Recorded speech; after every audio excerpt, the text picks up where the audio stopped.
faut vous enivrer sans trêve. Et de quoi? Tout ça est une aventure. What we've got here is Vivre, c'est formidable, mais ça n'est pas fait. failure to communicate. Chers amis, que nos esprits s'épanouissent. Laurence?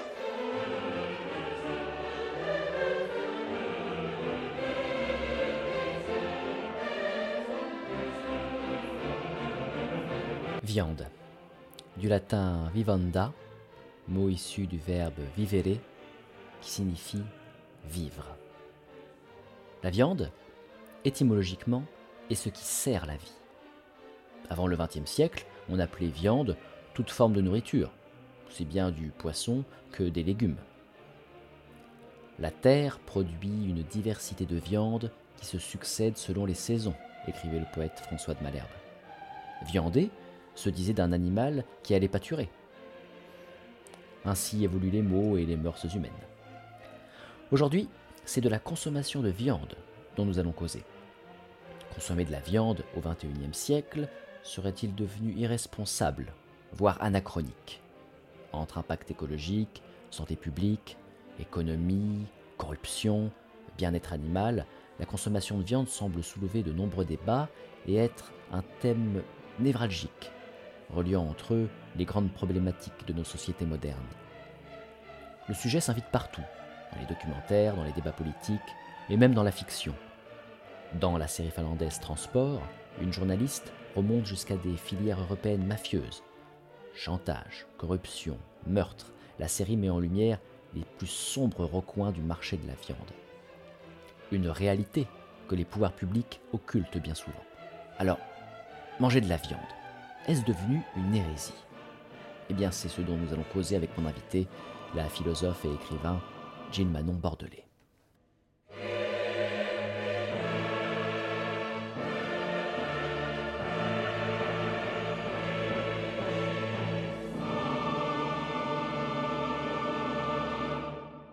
Gilles Manon Bordelais, bonjour. Bonjour. C'est la troisième fois qu'on se rencontre pour une émission, pour une petite causerie. Cette fois-ci, c'est sur la consommation de viande. La consommation de viande est-elle une hérésie? Vous-même, vous ne consommez pas de viande, vous êtes végétarienne. Et qu'est-ce qui vous a amené à avoir ce régime? Alors, ce régime, je l'ai depuis presque l'enfance, mais je n'ai pas été végétarienne dans l'enfance parce que les parents, bien sûr, nous obligent à manger de la viande toujours pour qu'on ait du fer, de la force, de la vitalité, enfin parce que c'est le canon de toutes les époques, on pense que les enfants ont besoin de viande. Donc évidemment, quand j'avais de la viande dans mon assiette, étant petite, je voyais le sang ou je voyais la carcasse et c'est vraiment, j'avais des émotions très fortes parce que bon, je voyais par ailleurs des animaux vivants et après les voir dans l'assiette, ça me gênait un peu parce que je préférais jouer avec eux que de les voir morts dans mon assiette. Donc j'avais un complice, c'était un petit chat qui passait sous ma chaise et à chaque fois je lui donnais un petit morceau, un deuxième petit morceau, un troisième petit morceau. Donc mon végétarisme vient de l'enfance et bien sûr j'ai mangé de la viande en tant qu'adolescente aussi, mais de moins en moins. Et puis quand j'ai pris conscience au fond de l'élevage intensif, là j'ai vraiment cessé de manger de la viande. Et maintenant, bien, je tends vraiment vers le végétalisme. C'est un peu plus difficile, donc j'y vais progressivement, c'est-à-dire éviter de manger des œufs. Et je bois du lait végétal aussi, d'amandes, etc. Bon, écoutez, je ne suis pas un exemple, mais c'est simplement la sensibilité animale qui a fait cela, oui. Bien sûr. Donc aujourd'hui, en ce début du XXIe siècle, est-ce que vous trouvez que consommer de la viande, c'est anachronique, c'est une hérésie? Oui, c'est une hérésie. Alors, ce qu'on appelle une hérésie, c'est une idée, effectivement, une théorie qui peut heurter les opinions admises. En fait, consommer de la viande, c'est une hérésie parce que ça soulève un paradoxe. Le paradoxe est le suivant, c'est que le consommateur achète, bien sûr, de la viande, Il oublie au fond d'où vient cette viande. Hein. On lui fait oublier, enfin les producteurs, enfin tous ceux qui sont autour de ce commerce invitent le consommateur à éviter, enfin à oublier au fond ce qu'il mange. Donc c'est dans des barquettes, c'est présenté, il y a des tranches, on ne voit pas exactement ce que l'on mange. Et voilà. Léon Tolstoï, je prends cette référence du 19e siècle, donc rapporte, enfin son petit-fils rapporte le sujet suivant, une anecdote où l'écrivain russe avait un jour invité à sa table sa tante qui dit qu'elle mangeait de la viande, et donc Léon Tolstoï se dit, bon ce soir j'invite ma tante, je prépare le repas. Alors il a une poule vivante sur la chaise qui va être destiné à la tante, un grand couteau sur la table, et quand la tante vient, il lui dit, ben voilà, servez-vous, et bien sûr, vous n'avez qu'à vous servir, mais bien sûr, elle est embarrassée, elle finit par manger végétarien comme Léon Tolstoï le faisait. Alors, il n'est pas le premier, puisque déjà dans l'Antiquité, des gens comme Plutarque soulignent aussi, si on tuait l'animal que l'on mange, est-ce que ce serait possible On mange moins de viande. Est-ce qu'on peut tuer un bœuf? Est-ce qu'on peut tuer un agneau? Est-ce qu'on peut tuer un porc? C'est pas, le geste est quand même très difficile. Les consommateurs qui sont autour de nous, très peu pourraient le faire. Donc dans le traité des animaux, il dit si tu veux manger de la viande, tout premier, tue-la donc toi-même, sans user de couperet, tue comme un bœuf, enfin tue-moi un bœuf à force de mordre à pleines dents, ou de la bouche un sanglier, déchire un agneau ou un lièvre, belle griffe, et le mange tout vivant, tout vif, ainsi que les bêtes le font, les prédateurs. Bon, comme l'homme n'est pas capable, etc. Donc voilà un des paradoxes qu'on peut souligner. La viande est un aliment qui est finalement très ambivalent, hein, à cause de la culpabilité liée au meurtre des animaux. Hein. Pour s'en protéger, les stratégies commerciales sont très importantes. Elles consistent à sous-traiter par des hommes qui œuvrent dans les abattoirs cette viande, enfin, c'est-à-dire l'animal qui passe comme dans des tranchoirs. Les abattoirs se trouvent toujours d'ailleurs à la périphérie des villes afin qu'on ne voit rien. Ce qui n'était pas le cas avant, oui, dans le temps. Oui, alors Lamartine, avec sa mère, quand il était petit, traversait les rues et un jour devant une boucherie, il voit effectivement qu'on tue des animaux, et qu'on les égorge, il voit ces animaux souffrir, etc. Et là, il pleure et sa mère le prend dans ses bras, et à partir de là, on dit que Lamartine est devenu végétarien, ce qui ne l'a pas empêché de vivre très longtemps. Donc quand on dit que le végétarisme, c'est des gens qui ne vont pas vivre longtemps parce qu'ils n'ont pas tous les éléments en eux, ce n'est pas tout à fait vrai. Donc, si bien que l'écrasante majorité des personnes consomment ces produits sans penser à l'impact que cela a eu sur les animaux et aussi sur le climat et sur notre santé, parce qu'il va falloir parler de notre santé. On abordera ça. Oui, les consommateurs ne souhaitent pas connaître non plus les pratiques d'élevage actuelles, hein, depuis les années 70, industrielles hein, notamment, car cela les obligerait encore à occulter la culpabilité liée à ces pratiques. Donc c'est des stratégies mercantiles qui sont très perverses, qui sont mises en place dans nos sociétés. Donc l'aspect culturel va aussi intervenir dans le choix des animaux à consommer, parce que c'est vrai que nous, on mange effectivement les Occidentaux, j'entends, non pas des chiens, comme la Chine peut le faire avec le festival de Yulin ou des chats, mais des porcs, des vaches, des poulets, des chevaux, hein, les Anglais n'en consomment pas. Donc tout ça pose problème aussi, quel animal consomme-t-on hein. On sait aussi que culturellement, les musulmans, les juifs ne mangent pas de porc, etc. Et par ailleurs, voilà. Donc ça aussi, ça interroge hein, donc le choix de l'animal. Cela donc conduit justement à l'hérésie, au paradoxe, bien que nous ne voulons pas être responsables de la souffrance finalement des animaux, de la mort des animaux, nous continuons à les manger. Et bien que la L214, l'association qui éveille un peu nos consciences parce qu'elle rentre dans les abattoirs, nous font voir des choses abominables, à savoir un veau coupé d'office en deux alors qu'il est vivant, ou des choses qu'on ne peut plus supporter, et bien malgré tout, les gens continuent, peut-être moins en France, on dit que quand même les Français mangent moins de viande qu'avant, plus peut-être pour leur santé que pour le bien-être animal. Alors effectivement, c'est vrai qu'on peut pointer du doigt la santé, l'environnement, puis après les animaux. C'est dommage qu'ils passent en dernier, mais enfin c'est ainsi. Donc nous savons quand même toutefois que les animaux sont des êtres sensibles. Il y a eu des lois qui sont passées, hein, notamment en 2015, capables de reconnaître les dangers, montrer leur peur, leur ressenti à la douleur, capables de chagrin, de joie, autant que les animaux de compagnie. Et pourtant, nous continuons à leur attribuer ce traitement, cette finalité, au fond, d'être tués pour être consommés. Avant d'aborder l'aspect vraiment culturel et aussi le volet santé, une question anthropologique. Est-ce qu'on sait depuis combien de temps l'homme mange de la viande? Alors, bon, il y a environ 7 millions d'années, les australopithèques étaient végétariens. Ils mangeaient les racines, les feuilles, enfin tout ce qu'ils trouvaient de facile, les fruits bien sûr. Et ce régime végétarien a duré, mais il s'est enrichi avec la consommation d'insectes, de petits rongeurs, de petits oiseaux, etc. Et on va dire que l'Homo erectus est devenu carnivore, et que cela a pu produire au fond une augmentation du volume de son cerveau. Oui. Hein, voilà. L'Homo sapiens a inventé la cuisson, ce qui va domestiquer les animaux. La cuisson, ça va permettre d'aider à la digestion. Voilà. Il va récupérer plus vite. Absolument. Et donc aussi domestiquer les animaux. Voilà.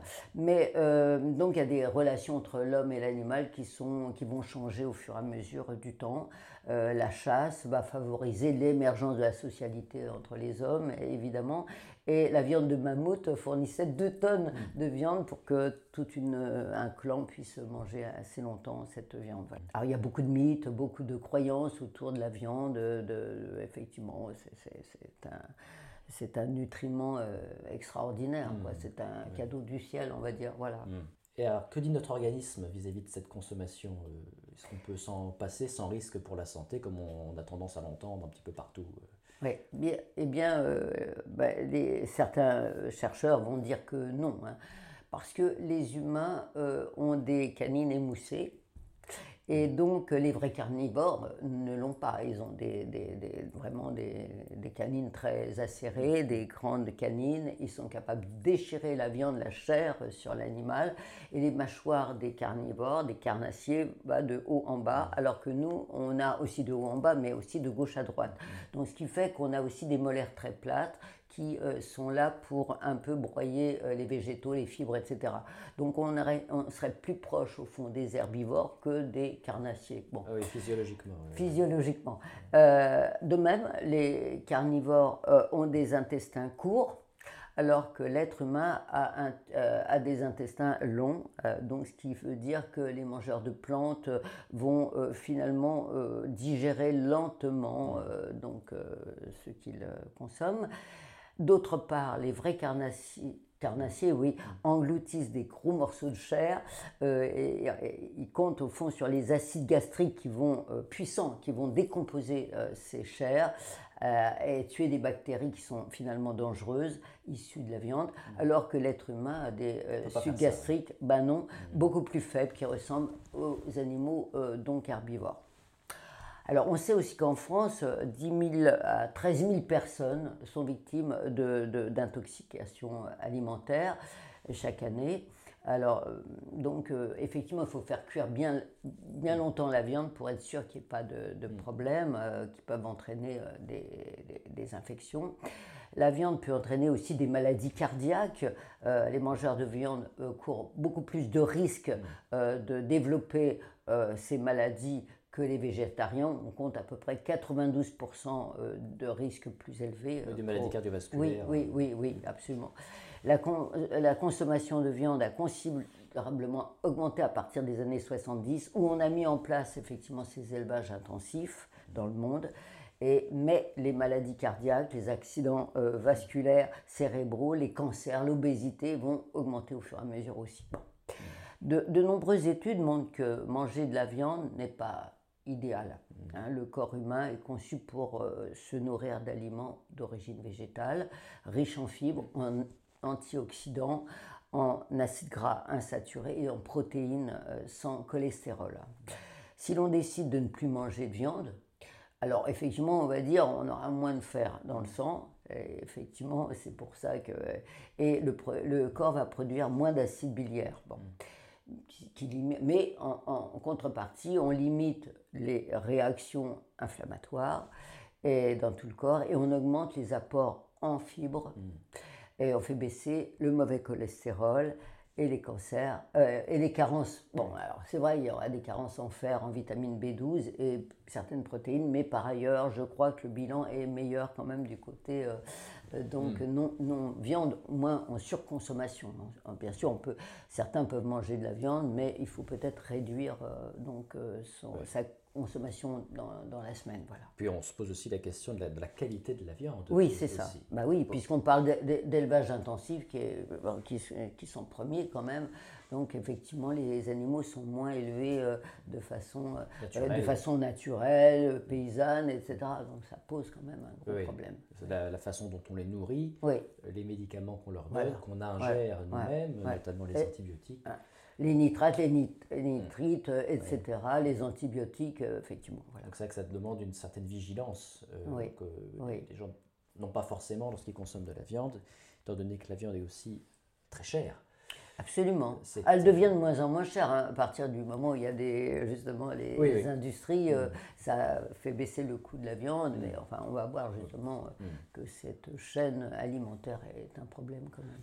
Alors justement, comment la consommation elle a évolué au fil de l'histoire? Ça a un lien avec l'enrichissement des sociétés, le niveau de vie? Est-ce que tout ça est corrélable avec la surconsommation de viande? Oui, bien sûr. Mais l'histoire nous montre que les aristocrates mangeaient eux seuls de la viande et que leurs paysans, les gens qui travaillaient pour eux, mangeaient du potage et pourtant exécutaient des tâches difficiles.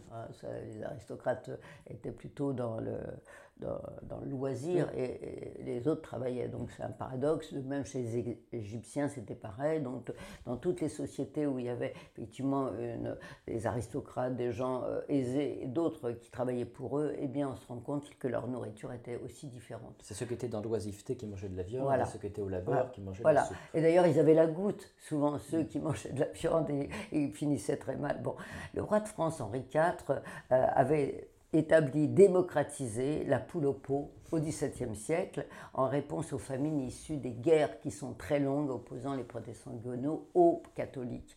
Mais c'était le dimanche que les paysans mangeaient uniquement leurs poules, c'est pas les autres jours. Donc autrement, ils mangeaient des légumes et les fruits, voilà. Donc la consommation de viande en France recule depuis 10 ans. En France, je dis, parce qu'ailleurs, c'est peut-être pas pareil. Selon une étude du Crédoc, la consommation de viande aurait baissé de 12% en 10 ans. Bon. En raison d'une prise de conscience plutôt environnementale et d'une hausse des prix. Les viandards impénitents sont-ils une espèce en voie de disparition menacée? Qu'en est-il d'eux? Bon. Alors, on consomme, j'ai regardé les statistiques, en moyenne 84,5 kg par habitant en 2020 par an, contre 86 kg en 2019. Donc les Français mangent de moins en moins de viande, mais la consommation totale de viande n'a reculé que de 1,5%, qui est un bilan finalement un peu pas très important. De publier, c'était une publication de 2021 septembre, 13 septembre 2021. Pourtant, à l'époque, en 1957, la production mondiale de viande s'élevait à 67 millions de tonnes par an.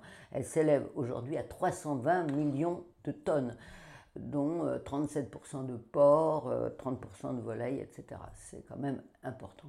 L'enrichissement des sociétés, comme vous le dites, et l'augmentation du niveau de vie sont corrélables à la surconsommation de viande, notamment aux États-Unis, en Chine et maintenant en Inde. On va changer un peu le régime végétarien en Inde. C'est peut-être dommage.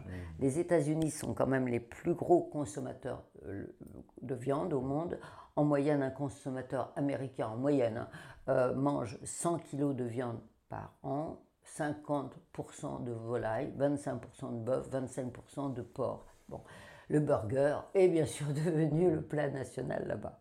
En Chine, la Chine aussi concurrence les États-Unis, Alors, d'autres animaux en Chine sont consommés, les chats, les chiens, enfin dans certaines régions, Les peut-être animaux pas sauvages. partout. Oui, absolument. Les Un animaux suppos- exotiques. Absolument. Absolument. Pas le panda, hein, pas Non. le panda, mais le pangolin, etc. Bon. Alors, on a déjà dit qu'un Américain mange à peu près 100 kg de viande, alors qu'un Chinois mange 60 kg, un Suisse 51, un Africain 17. À l'avenir, les pays qui sont en développement vont consommer davantage. On souhaiterait le contraire, mais bon. C'est une cartographie sur l'économie de la viande qui confirme que la demande mondiale va augmenter ces prochaines années. Il existe une indubitable corrélation, donc effectivement, entre la richesse des nations et la consommation de viande. Donc l'augmentation de la richesse entraîne l'augmentation de la consommation de viande. Alors il faudrait une publicité contraire pour aider justement à changer ces chiffres à venir qui sont quand même peut-être inquiétants et pour la planète, pour l'homme, pour la santé humaine et les animaux.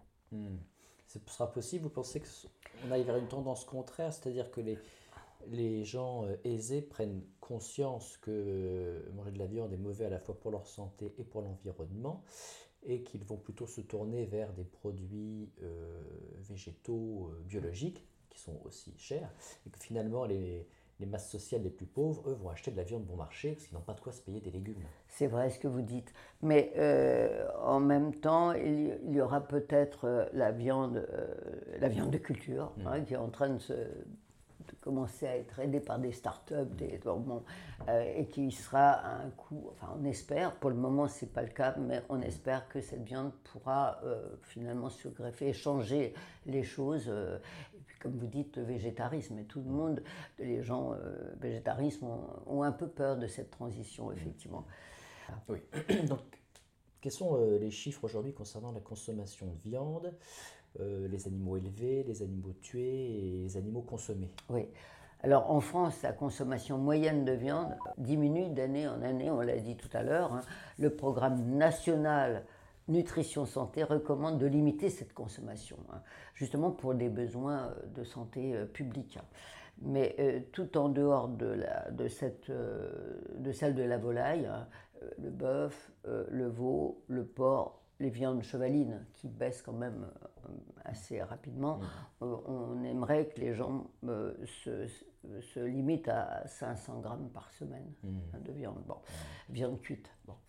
On constate une baisse, mais à peu près de 1,7%. On disait tout à l'heure que ce n'est pas suffisant, mais c'est en voie de progression dans le négatif. Alors, la consommation de viande de boucherie recule de 2,1%. En France, on consomme 82% de volaille, 90% de porc, 99% de lapins qui sortent d'élevage intensif. C'est énorme. Élevage intensif. Donc voilà. Dans le monde, 286,2 millions de tonnes de viande sont consommées chaque année, soit 9 tonnes par seconde. En France, 42 millions de tonnes par an. En Europe. Et en France, 5,8 millions de tonnes par an. Donc voilà, on estime en France que 2 à 3%, parfois un peu plus, 5%, la population est végétarienne ou flexi-végétarienne, contre 40% en Inde, avec des préceptes religieux comme l'hindouisme qui prône le végétarisme, mais c'est en train de changer justement dans le sens contraire en Inde. Les effets néfastes d'élevage intensif sont qu'il faut 15 500 litres d'eau pour produire 1 kg de viande de bœuf et 3 900 litres encore pour produire 1 kg de poulet. Donc l'élevage aussi est responsable de 15% des émissions de gaz à effet de serre. Donc il y a un impact écologique très fort. Absolument fort. Dans des périodes comme celles qu'on vit en ce moment, qui sont des périodes de sécheresse, où la consommation d'eau est restreinte dans beaucoup de départements en France. Absolument. Lorsqu'on sait, oui, en effet, que l'élevage intensif consomme autant d'eau, un paradoxe quelque part. Encore un. Donc là, justement, en parlant de l'impact environnemental, comment peut-on évaluer tous les impacts de la consommation et de la fabrication de la viande sur ces facteurs environnementaux et santé? Alors, manger trop de viande est une aberration, bien sûr pour l'environnement et la santé. Il y a des mangeurs modérés, bien sûr. La consommation de viande, qui est l'apanage des pays riches, on va dire, ne cesse quand même de se démocratiser. Je parle de l'Inde, qui commence à manger plus de viande que ce ne fut. Donc entre les années, on va dire 1960 et 2020, la consommation de viande au niveau mondial a été multipliée par 4 alors que la population a doublé. Donc là, on voit quand même qu'il y a une balance un peu inquiétante. Donc on parle effectivement de surconsommation de viande qui est mauvaise, vous l'avez dit, pour le climat, pour l'élevage, qui est un secteur fortement émetteur de gaz à effet de serre. Il est responsable aussi de la déforestation.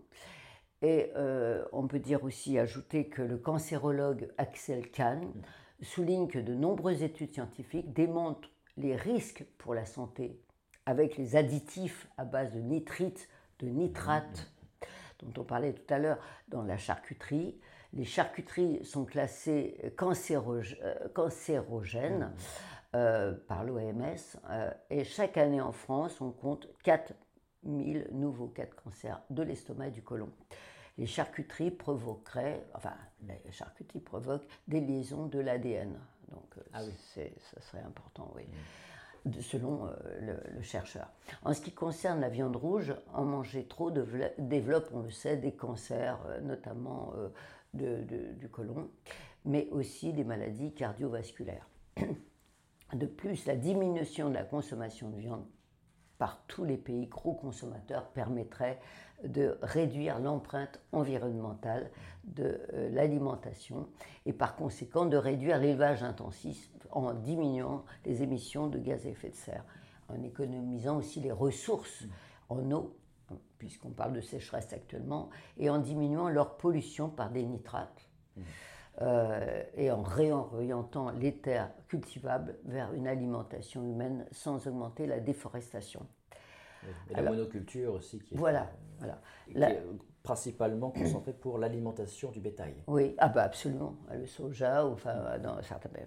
La Fondation Droit Animal, Éthique et Sciences pointe du doigt l'élevage intensif comme une aberration qui impose la concentration d'animaux qui souffrent dans des bâtiments surpeuplés, qui ne respectent pas leur rythme biologique entre espèces, et contrarie l'expression finalement naturelle de ces animaux, c'est-à-dire des comportements qui ne le contraignent pas, comme c'est le cas dans ces élevages intensifs, et aussi qui sont contre nature, le gavage des oies, des canards, la présence surabondante au fond des grains dans l'alimentation des ruminants, etc. Et en soumettant l'animal à des pratiques mutilantes comme la castration à vif, les petits porcelets, les cornages, débectage, la codectomie, ne tenant pas compte de la douleur des animaux parce qu'on n'a pas le temps de les anesthésier, bien sûr. Toujours question d'argent. De plus, il faut s'indigner de l'élimination des poussins broyés, mâles, et de l'immobilisation des truies pendant l'allaitement et le gavage dont on parle des oies et des canards. C'est un procédé extrêmement violent qu'on voit dans le sud-ouest de la France et tout le monde apprécie bien sûr le foie gras, qui est quand même un foie malade à mon avis. Bon. En élevage intensif, certains comportements sont difficiles, puisque même impossibles à exprimer, puisque les animaux sont frustrés, ils ne peuvent pas courir, ils ne peuvent pas sauter, ils ne peuvent pas creuser. Tout cela provoque des comportements apathiques ou stéréotypés. Bien sûr, c'est lié au stress, où ces animaux rongent donc les parois des lieux où ils sont. Donc les comportements normaux seraient bien sûr de les élever librement en plein air et en pâturage. Voilà. Ouais. Là, il faudrait des terrains beaucoup plus grands. Oui, oui. La consommation et la transformation de viande est aussi considérée comme une frange de notre patrimoine immatériel, une frange qu'on rattache à la culture gastronomique. On est en France, c'est un des piliers de notre culture, mais aussi donc à l'artisanat et aux différentes professions qui gravitent autour de la consommation de viande. C'est aussi une manne économique colossale. Donc est-ce que d'après vous, il y aurait un juste milieu? Est-ce qu'on pourrait trouver une voie de rencontre entre une consommation raisonnée, une préservation du patrimoine gastronomique et une économie équilibrée? Oui, je pense, mais ça sera long. Enfin, disons, la conversion va être certainement très longue. Alors, effectivement, vous le dites très justement, la France est le pays de la gastronomie et elle est classée depuis 2010 au patrimoine culturel immatériel de l'humanité. Alors, effectivement, il y a les plats les plus représentatifs qui sont par exemple le bœuf bourguignon, la choucroute qui utilise beaucoup de charcuterie, la blanquette de veau, le coq au vin et le cassoulet et le foie gras, dont on parle beaucoup et qui fait souffrir beaucoup d'animaux. Pourtant, par ailleurs, il y a de nombreux scandales qui vont ternir quand même cette gastronomie, comme le scandale de la vache folle dans les années 90, et d'autres scandales vont s'enchaîner, laissant découvrir au fond des faces un peu cachées de l'élevage intensif. Des failles dans la chaîne. Ah oui, tout à fait. Avec l'affaire, par exemple, des lasagnes à la viande de cheval. Bon. L'élevage est aussi une source de bactéries résistantes aux antibiotiques. On se rend compte puisque maintenant on n'est plus très sensible aux antibiotiques. Quand on a une infection, c'est plus résistant. Est-ce à cause justement d'avoir mangé de la viande qui est déjà bourrée d'antibiotiques? Je ne sais pas. Alors il y aurait sans doute un juste milieu entre la consommation dite raisonnée et une préservation du patrimoine. Toutefois, une transition devrait progressivement se faire dans les années à venir. Les emplois, les métiers de la bouche devraient être préservés par une reconversion pour le végétal. Ça serait une belle chose. Manger moins de viande et lancer des programmes où les légumes, les graines, les fruits variés, très appétissants, vont remplacer les saveurs carnées pour en proposer d'autres aussi goûteuses, des saveurs goûteuses et moins nuisibles à la santé et à l'environnement. Est-ce possible? Je le pense. Donc c'est un secteur est à développer pour proposer une nouvelle gastronomie, des nouvelles gastronomies où le végétal va l'emporter sur le carnet et ne se réduira plus le végétal à être un simple accompagnement. Pour la viande, on dit toujours la viande première, puis les légumes après. Bon, mais là, ça serait peut-être l'inverse. De très grands chefs étoilés devraient s'emparer de cette aubaine et inventer de nouvelles recettes à base de plantes qui réjouiraient nos palais, nos papilles et seraient classées encore au patrimoine culturel immatériel. On ne perdrait pas nos étoiles. Les repas végétariens variés devraient être une découverte et faire saliver. Alors il y a quand même quelques chefs qui vont dans ce sens. L'atelier de Joël Robuchon à Paris a 2 macarons au Michelin. Il a lancé il y a quelque temps un repas végétarien et sans gluten baptisé Food and Life. Et en même temps, une table 2 étoiles sur Trianon Palace sous la houlette de Gordon Ramsay, instaurant un menu détox, donc végétarien, 100% végétarien. Autrefois, quand on parlait de végétarisme, on disait ces gens qui sont végétariens, ça doit être des malades. Maintenant, on dit plutôt que les végétariens font attention plutôt à leur santé. Alors, à Paris, le nombre de tables qui a écarté les produits carnés a doublé en 5 ans, passant d'une vingtaine à plus de 45 adresses selon l'association Manger Végétarien. En ce qui concerne l'artisanat, le fait d'oublier les fourrures et de préférer de nouvelles textures agréables à porter devrait également permettre une reconversion professionnelle. C'est simplement une reconversion. Les gens qui perdent leur emploi dans le carnet ou dans la fourrure peuvent être reconvertis dans d'autres métiers. Les fermes à fourrure spécialisées, par exemple dans l'élevage des visons, sont interdites en France. Et cela contre la maltraitance des animaux. Il faut une intervention politique quand même. Oui, toujours. Oui. Mais ce n'est pas toujours facile que la loi suive les désirs des citoyens. C'est un paradoxe, mais c'est encore un paradoxe. L'intervention de la Fondation 30 millions d'amis a permis aussi de modifier la réglementation française et européenne dans un arrêté du 13 janvier 2006 qui a interdit d'importer et de commercialiser des peaux de chiens et de chats sur le territoire national de l'Union européenne. Alors bon, il y a beaucoup de choses qui sont faites dans le bon sens, on va dire, surtout en Europe. De même pour les objets en ivoire, hein, on ne peut plus vendre de l'ivoire, c'est interdit, alors qu'autrefois, bien sûr, il y avait beaucoup d'objets en ivoire. Depuis 1947, l'ivoire est interdite en commerce en France. Oui, commerce légal. Oui, légal, ah ben, il y a toujours de l'illégal, bien sûr. Oui. Et d'après vous, quels sont à terme les impacts d'une surconsommation, je dis bien d'une surconsommation de viande pour nos sociétés? Alors, l'industrie de la viande est l'une des plus polluantes qui soit. Elle émet à elle seule 14,5% de gaz à effet de serre. Selon la FAO, elle est responsable de 80% de la déforestation en Amérique du Sud. Et donc, on peut dire qu'entre 2001 et 2010, 4 millions d'hectares de forêts amazoniennes sont partis en fumée pour nourrir des animaux d'élevage avec du soja. Voilà.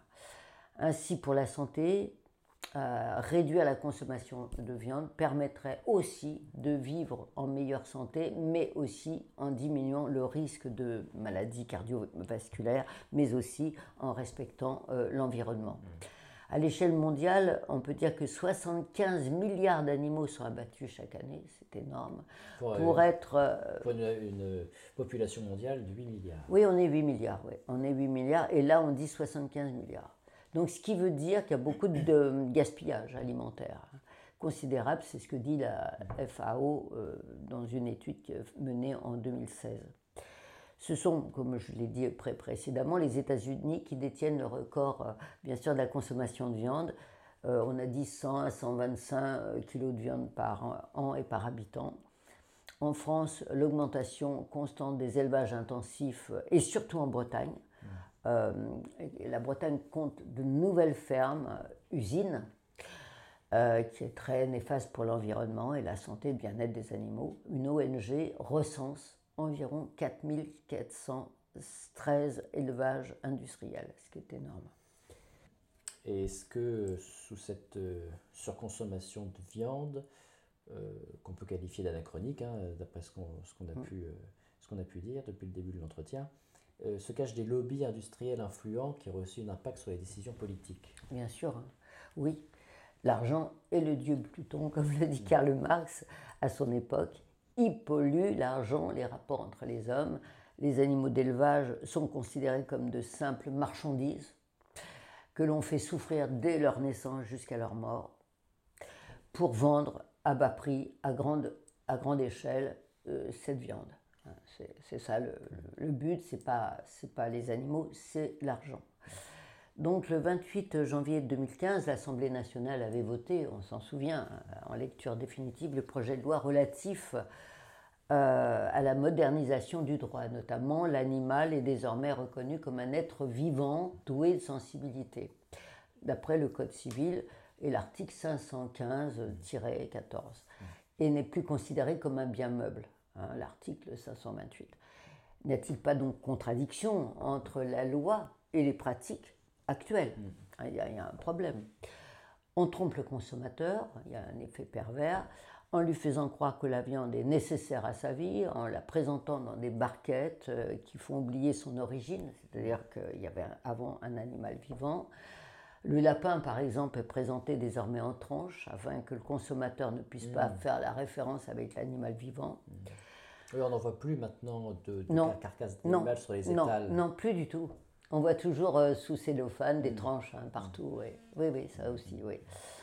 Le porte-parole de Greenpeace a identifié 25 organisations professionnelles et interprofessionnelles qui défendent les intérêts de la viande. Elles sont liées à 4 organisations principales, 13 à la FNSEA, 10 à l'interprofession porcine et 10 à l'interprofession de la viande et du bétail.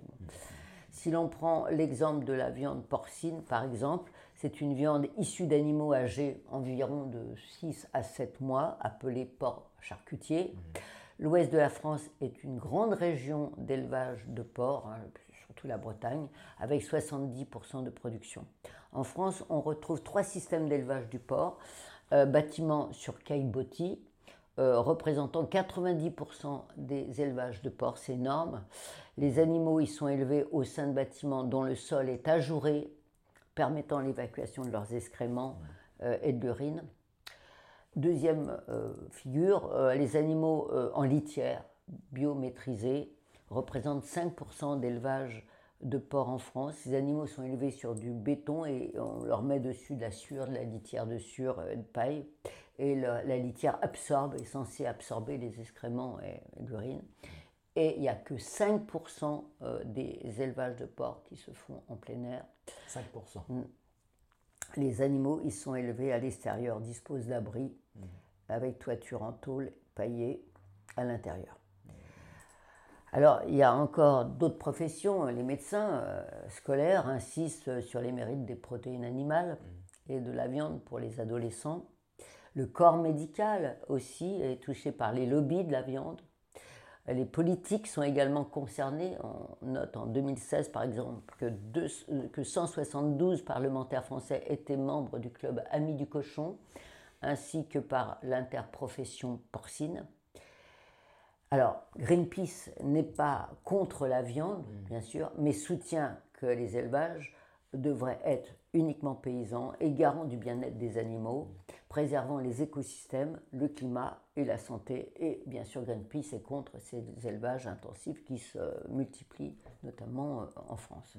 Et les lobbies de la chasse aussi, qui sont très influents dans les milieux politiques. Oui, bien sûr, la chasse, on sait bien sûr que même le président de la chasse souhaiterait qu'on tue les chats quand ils viennent trop près des maisons. Maintenant, ça devient un peu particulier. Et d'ailleurs, dans mon quartier, il n'y a plus de chats. J'avais dans mon jardin des chats, enfin je fais une parenthèse, excusez-moi, mais voilà, une parenthèse qui c'est assez curieux, on voit moins de chats, oui, effectivement. Non pas parce que les chats ont été castrés, mais tout simplement parce que certains, effectivement, vont suivre. Oui, tirent dessus ou les empoisonnent, enfin je sais pas. Donc. Alors on dit que les chats sont des prédateurs qui tuent les oiseaux, mais c'est peut-être pas la seule raison. Voilà. Alors justement, que font les pouvoirs politiques face à cette situation? Est-ce qu'il y a des décisions qui sont prises, envisagées? Par qui? Est-ce qu'il n'y a que les écolos qui s'intéressent à la cause animale? Alors, oui, on est un peu déçus, oui. Il y a quand même 88% des Français qui sont opposés aux élevages intensifs. Arrêter l'élevage intensif implique de se diriger vers une économie végétale, évidemment.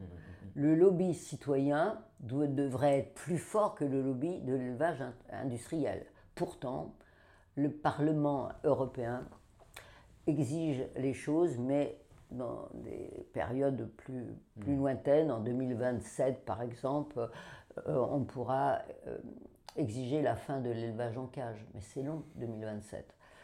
Malgré la persévérance des actions de l'association L214 et des députés français qui appellent le gouvernement à réagir au niveau français, l'inaction, les blocages sont malheureusement constatables. Le conflit d'intérêts. Absolument. Pourtant, la publication de plusieurs enquêtes de l'Organisation de défense des animaux, notamment avec le travail considérable des vidéos chocs dans les abattoirs, des conditions d'élevage intensif de l'association L214, de la maltraitance animale, eh bien tout ça montre que toutes ces pratiques d'élevage sont inacceptables et pourtant on en est toujours au point mort, on dirait. Le sujet occupe le Parlement français, mais on ne peut pas dire que les lois soient promulguées à grande vitesse. L'Assemblée nationale a adopté en 2021 une proposition de loi visant à renforcer la lutte contre la maltraitance animale. Oui, c'est un mot, voilà, des mots, mais la pratique ne suit pas toujours la loi. Et des associations vigilantes dénoncent constamment, tous les jours, journellement, régulièrement des pratiques iniques et indignes de notre humanité.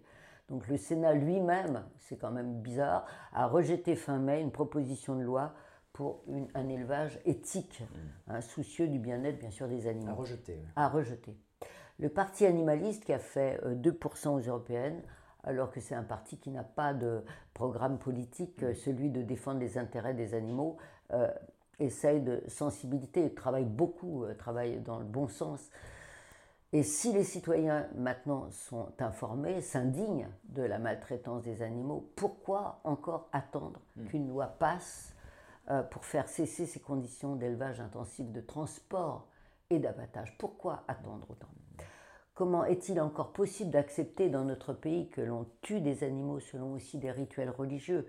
en les faisant souffrir par l'égorgement sans être étourdis. Alors ça, c'est un autre problème qui est difficile aussi à résoudre, hein, puisqu'on peut mettre, on met en relief la L214 et OABA, qui est une autre association, montre que l'égorgement à vif sans étourdissement pour l'animal est une souffrance qui conduit l'animal à une agonie vraiment violente. Quelle que soit l'espèce, l'égorgement sans étourdissement préalable est jugé inacceptable par la Fédération des vétérinaires européens. Depuis 2013, l'abattage sans étourdissement est dénoncé en France par le Conseil national de l'ordre des vétérinaires, alors que la loi L214, qui stipulait, sauf urgence ou motif religieux, un animal de boucherie ne peut pas être abattu par égorgement que s'il a été préalablement plongé dans un état d'inconscience par étourdissement. Alors comment se fait-il que de telles pratiques religieuses existent encore dans nos pays démocratiques et laïques? Ça, c'est une question aussi ouverte. Pourtant, certains pays européens refusent l'abattage rituel, comme la Norvège, l'Islande, la Suisse, la Grèce, le Luxembourg et 6 provinces d'Autriche, ce qui veut dire que la production de viande halal et cachère est interdite dans ces pays. Puisqu'on sait quand même, les scientifiques l'ont prouvé, il y a vraiment une souffrance, on ne peut pas nier la souffrance animale. Qu'on tue les animaux, déjà c'est pas facile de les tuer même avec le maillet, mais là c'est un quart d'heure de souffrance inutile. Donc les industriels savent que 72% des Français désapprouvent ces pratiques d'abattage sans étourdissement. S'ils avaient assisté à la mise à mort d'un bovin, puisque les animaux très lourds, très gros, souffrent encore davantage, ils seraient d'ailleurs à militer contre cet abattage rituel. Une vache peut mettre jusqu'à 14 minutes pour mourir après avoir été égorgée, un quart d'heure au cours de laquelle elle tente de se relever, de retrouver son équilibre. Il ne s'agit pas de mouvement réflexe, mais d'une insupportable agonie. Et comme dans cette phase l'animal est encore vivant, cet animal est suspendu à un crochet où le travail de découpe se fait à vif. Cette agonie est douloureuse, cruelle, abominable et insupportable. Donc le taux d'abattage rituel dans les circuits officiels ne cesse d'augmenter. 50% de moutons, 13% de bovins sont abattus de façon rituelle. De façon industrielle. Et maintenant, plus largement industrielle, parce que on s'est rendu compte que il y avait du gâchis en fait. Donc, les consommateurs doivent savoir aujourd'hui la provenance et le mode de l'abattage de la viande qu'ils consomment. Ils ne doivent pas être complices des industriels peu scrupuleux qui pensent à ratisser large la clientèle pour augmenter les profits. Donc les diktats religieux n'ont aucune raison de s'imposer dans des pays démocratiques. Les consommateurs ne peuvent changer le monde, mais ils ont celui de refuser leur participation à des pratiques insupportables. Et même lorsque la vache, dans le cas où elle est assommée, la tâche n'est pas non plus facile. L'animal n'est pas tué sans douleur, il faut le dire. Elle est étourdie par perforation du crâne, mais l'animal n'est pas docile, elle bouge, la vache, et se débat. Quant aux personnes en charge de cette opération, on peut dire que ces personnes ne sont pas toujours à la hauteur des tâches, puisqu'elles sont obligées d'obéir à une rentabilité, des cadences très élevées les obligent à aller très vite sans faire très attention. Le résultat, c'est que de nombreuses bêtes, simplement sonnées, restent conscientes. Or voilà que commence l'opération de dépeçage, donc c'est horrible. On suspend toujours à un crochet la vache par sa patte arrière et on tranche la gorge et elle est encore vivante pour finalement récolter le sang. Donc on a su qu'un journaliste qui s'appelait Geoffroy de Guilcher, dans Steak Machine, raconte son immersion pendant 40 jours près des travailleurs des abattoirs. Il dénonce deux souffrances, celle de l'animal, des animaux, et celle des hommes qui sont liés pour lui. La L214 dénonçait les douleurs animales, lui montre aussi les douleurs humaines à tuer ces animaux. Le traumatisme. Absolument, traumatisme. C'est presque impossible, quoi. Ça insensibilise, ça déshumanise un homme, enfin, c'est une machine, quoi. C'est plus un être humain. De même, Franz-Olivier Gisbert, dans son livre « L'animal est une personne », qui a vu bien sûr les vidéos de la L214, dit que c'est de la cruauté par incompétence, ce n'est pas de la cruauté pour rire, comme on a pu le voir dans d'autres vidéos. Pour lui, les abattoirs sont des zones de non-droit, c'est-à-dire personne ne doit y aller, c'est du... de même, Paul McCartney disait si les abattoirs étaient dans les villes et donc en verre, plus personne ne mangerait de la viande, à moins qu'on soit vraiment cruel. Bon, qu'il y aurait donc aussi l'option d'en venir à la viande cultivée. En 2013, Mark Post, professeur à l'université de Maastricht en Londres, présentait le premier burger de viande cultivée. Depuis l'utopie d'une consommation de viande sans exploitation animale, issue de l'agriculture cellulaire, fait de nombreux adeptes, surtout pour les défenseurs des animaux, mais aussi dans l'industrie. Il y a d'autres approches déjà réalisées, comme la production de viande composée de protéines provenant des végétaux, d'insectes. Mais ces alternatives ne semblent pas vraiment séduire les consommateurs en raison de la difficulté à imiter le goût et la texture de la viande. Alors comment cultiver cette viande de labo. De labo, voilà. Alors déjà en 2012, un biologiste, Alexis Carrel, maintenait en vie, en boîte de pétri, un morceau de muscle cardiaque de poussin, démontrant la possibilité de maintenir le tissu musculaire qui peut se développer à l'intérieur de cette boîte. Déjà, c'était une première avancée. Bon. Là, c'est bien sûr un politique qui parle en 1932, pardon, Winston Churchill, qui s'indignait. Il disait que dans 50 ans, nous échapperons à l'absurdité de faire croître un poulet entier pour en manger la poitrine ou l'aile, en faisant pousser ces parties séparément dans un milieu approprié. Donc, il nous engageait déjà à voir cela. On isole dans ces viandes de culture des cellules satellites musculaires, cellules souches, dont la fonction serait de participer au processus de régénération du muscle. Ce sont des cellules souches capables de se multiplier et sous l'influence de certains facteurs hormonaux, de se différencier en cellules musculaires. Cette viande permettrait de réduire de manière drastique l'impact environnemental de la production de viande, ainsi que le risque de maladies infectieuses transmises par des bactéries par la viande naturelle. De plus, le goût de la viande cultivée serait très très proche d'une viande conventionnelle. Selon Mark Post, toujours, la viande cultivée serait indispensable pour nourrir une population mondiale qui avoisinerait, paraît-il, en 2050, 9,5 milliards de personnes. L'agriculture cellulaire présente de nombreuses opportunités économiques. Bien que la viande cultivée ne soit pas disponible sur le marché, elle semble destinée à présenter une part substantielle du marché des protéines dans les années à venir. Alors bien, il y a des investisseurs comme Bill Gates, Richard Branson, Sergey Brin, qui soutiennent cette technologie depuis ses débuts. Un nombre croissant d'universités, d'entreprises, de start-up dans le monde travaillent dans ce sens du développement du produit d'agriculture cellulaire. La viande de culture permettrait une réduction de gaz à effet de serre de 78 à environ 98% et nécessiterait 7 à 45% d'énergie et 82 à 96% d'eau en moins. Tout ça, c'est plutôt bien. La viande de culture est aujourd'hui présentée comme un produit high-tech, écologique, moral, cuisiné en grande pompe par les chefs, mais elle ne pourra constituer une alternative à la viande traditionnelle qu'en conquérant le marché mondial, autrement dit en se muant en produits concurrentiels à bas prix. C'est ce que vous disiez tout à l'heure. Cette exigence de rentabilité sélectionnera les techniques de production les moins onéreuses. L'un des problèmes pour fabriquer la viande de culture est celui de la lenteur de la production de cette viande.